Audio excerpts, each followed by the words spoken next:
Levantei, pessoal. Vamos lá? Na aula de hoje nós damos início ao nosso segundo bimestre. No segundo bimestre vamos começar falando aí de Emanuel Levinas, filósofo judeu aí que viveu de 1906 a 1995, portanto ele viveu aí no século XX.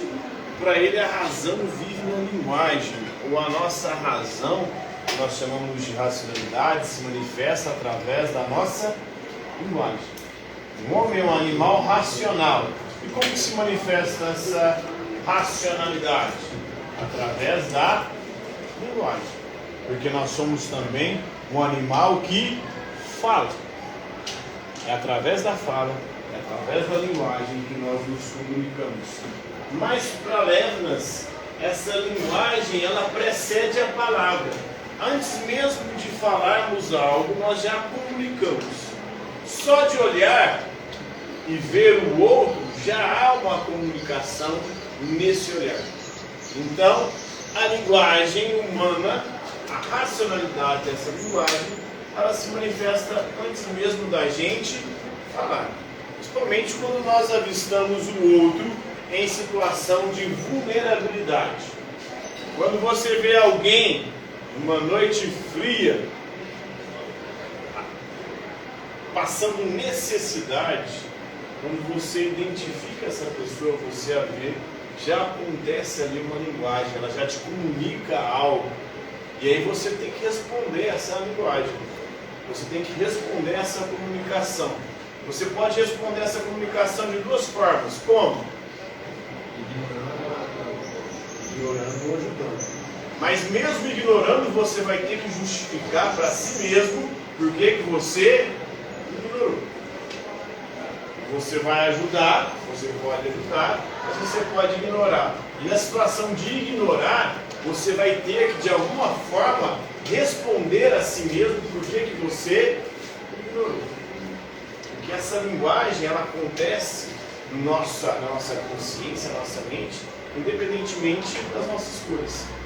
Essa interpelação do outro, ela ocorre independentemente da gente querer ou não. Mesmo se você buscar forçar e ignorar o outro em situação de vulnerabilidade, você vai ser interpelado por si mesmo. Porque nós somos, segundo Emanuel Levinas, chamados a responder não só por nós mesmos, mas também pelos outros. E por aqueles que nós ajudamos ou não. Então a razão vive na linguagem, está no campo da ética. Ética vem do grego ethos. Ele vai refletir sobre o comportamento, sobre o que é o certo e o que é errado, como nós devemos nos comportar. Ele diz que a filosofia primeira é a filosofia da relação do meu eu com o outro. Segundo ele, a maior parte dos filósofos ao longo da história focou exclusivamente no eu. Mas o mais importante não é o eu, é o outro. Porque não existe eu, Senhor, para eu ter origem, por eu ter vindo à vida, foi necessário um outro. Todos nós estamos aqui, não graças ao nosso próprio eu, a nós mesmos, mas graças a quem?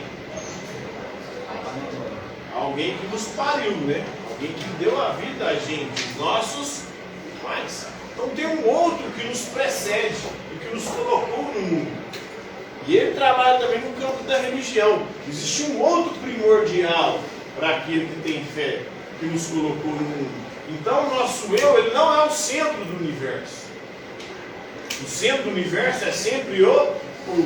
Tem um outro supremo, que é Deus, e tem um outro que nos precede também, imanente nesse mundo, que são os nossos pais, são eles que nos colocaram aqui. Por isso que o outro está sempre nos interpelando, nos questionando. E é impossível você permanecer indiferente em relação ao outro. Mesmo que você escolha ignorar, você será interpelado por si mesmo porque está ignorando. Aí você vai tentar justificar de alguma forma. Por que eu não ajudei aquela pessoa passando frio e necessidade numa noite fria? Ah, porque eu estava com pressa. Ah, fiquei com medo, talvez fosse um bandido. Você vai ter que justificar para si mesmo de alguma forma que você não ajudou. Está no campo da fenomenologia. Logia, em grego, é estudo. Fenômeno é aquilo que aparece para a nossa consciência.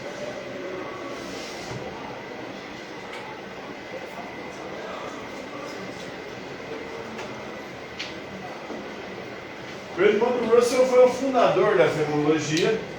Em 1920 ele explorou essa relação, né, com outros seres humanos. A nossa consciência ela é intencional. O que significa isso? Ela tende para as coisas e tende para as pessoas.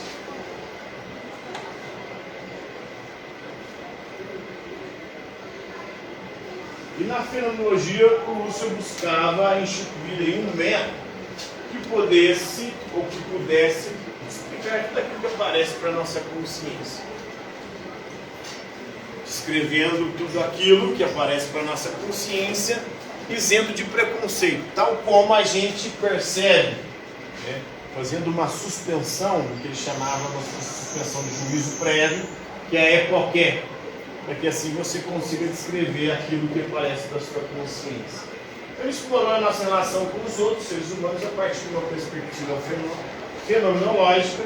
Então, para a fenomenologia, a nossa consciência ela é intencional, ela tende para as coisas e para as pessoas, e vai ser a partir disso que o Emmanuel Levinas vai trabalhar a sua filosofia. Ou seja, desde o momento que a gente nasce, a nossa consciência ela está intencionalmente direcionada a outras pessoas, ao outro. Por mais que a gente tente ignorar, é impossível ignorar o outro. O rosto do outro é impossível de ser ignorado na perspectiva de Levinas. Pelo contrário, a filosofia primeira é a primeira coisa que a gente tem em contato e é em relação ao outro que eu vou ter que responder constantemente ao longo da minha vida. Outro filósofo vai trabalhar essa questão também a partir da perspectiva da fenomenologia é o Martin Buber. Ele afirmou aí que o sentido surge da nossa relação com os outros, né? Tem dois tipos de relação: eu, tu e eu, isso. Eu, isso é a relação com as coisas. Eu, tu é a relação com as pessoas. São os dois tipos de relação que a gente estabelece ao longo da vida. E é dessas relações que nós formamos a nossa própria identidade. É dessas relações aí que a gente também vai elaborar a nossa compreensão do mundo, da relação com as coisas e com as pessoas. A partir de 1960, a obra do Emmanuel Levinas sobre relacionamentos entre eu e o outro influenciou o pensamento de filósofos feministas também francesas, como a Lucy Irigaray e a Júlia Kristeva. Então, nessa relação eu e o outro para as feministas, elas vão perceber o quê? O Levinas questionava a filosofia que se centrou no eu ao longo da história. Esse eu aqui para as feministas é quem? O macho, né? Um pensamento histórico centrado somente no homem. A mulher é o outro. O outro aqui é o não ser. É alguém que não existe, ou que não tem direito, que não merece ser considerado como o eu. Por quê? Porque é um ser inferior. É um ser que sequer existe no pensamento masculino. A mulher, historicamente, para o movimento feminista, é esse não ser. Alguém que foi excluído, que foi marginalizado, que nunca pôde escolher ser quem ela era. Ela tinha que ser quem o homem queria que ela fosse, historicamente, na perspectiva do feminismo. Então vai pegar também a perspectiva do Levinas para falar isso. A mulher sempre foi o outro da história, um outro ignorado, um outro excluído, um outro marginalizado, um outro subjugado. Depois, a partir de 1970, as ideias de Levinas aí sobre a responsabilidade influenciou também a psicoterapia. O eu e o outro aqui é a relação entre o psicólogo, o psicoterapeuta e o paciente. E aí, o foco agora não é mais o psicoterapeuta, é o outro, que é o paciente. Então, na psicoterapia, o foco deve ser o paciente, entender as demandas do paciente, para que assim você possa ajudá-lo a lidar com os seus conflitos, com os seus dilemas. Então, o pensamento de Levinas funcionou ou influenciou também a psicoterapia. Depois, o Jacques Derrida, em 2001, ele explorou a responsabilidade em relação a questões humanitárias, tais como o asilo político. Ele vai refletir sobre a hospitalidade e vai perceber como a hospitalidade, em praticamente todas as culturas do mundo antigo, era algo fundamental. Em todas as culturas existia os princípios da hospitalidade, que era receber bem o... Sempre quando um estrangeiro, alguém diferente chega, você tem que recebê-lo bem. Existiam regras de hospitalidade em praticamente todas as culturas humanas. O Derrida vai explorar também isso na perspectiva binária, aí, né?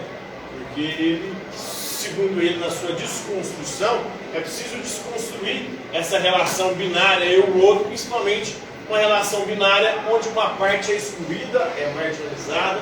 Então, essa perspectiva precisa ser desconstruída no desconstrucionismo do Derrida. E uma das coisas que precisa ser desconstruída na modernidade para reconstruir é a hospitalidade, que foi um princípio que marcou a história da humanidade. A gente percebe esse princípio, por exemplo, nos esquimós. A hospitalidade do esquimó é tamanha que quando chega um estrangeiro, alguém diferente, o esquimó oferece a própria mulher para dormir com o hóspede, com um estrangeiro que chegou. Então vamos perceber aqui duas coisas nisso. Primeiro, o princípio da hospitalidade, que existe em praticamente todas as culturas. Segundo, a mulher é não ser, é o outro. Não importa se ela quer dormir com ele ou não. Ela vai ter que dormir, porque essa é uma regra de hospitalidade da cultura esquimó. Então é uma cultura que anula a perspectiva feminina. Isso existia também, né, no mundo antigo, nas religiões antigas, em praticamente todas. Se você for olhar os mandamentos, os princípios religiosos, em praticamente todas aí há as leis da hospitalidade, de receber o mundo, o estrangeiro, aquele que está ali em trânsito, ele deve ser bem recebido e bem tratado. Então o princípio primeiro é receber bem e tratar bem. Você só vai reagir se esse hóspede de alguma forma desrespeitar as leis da hospitalidade. Aí você pode, né, reagir no sentido de agressividade. Então, para o Emmanuel Levinas, a comunicação é inevitável. Só de olhar o rosto do outro, de entrar em contato com o outro, eu já tenho que responder de alguma forma. E já há uma linguagem prévia. Antes de eu falar qualquer coisa, eu já me comunico com o outro. Mesmo quando eu tento ignorá-lo, eu já estou comunicando algo. Posso não falar nada, mas eu estou comunicando ali que ele, para mim, não importa. Ou que eu sou mais importante e as minhas demandas são mais importantes do que ele. Então, nada na vida perturba tanto a nossa consciência quanto encontrar um outro ser humano que, apenas por estar ali, nos apela e pede que justifiquemos a nós mesmos, segundo Emmanuel Levinas. Né? É isso aí, né?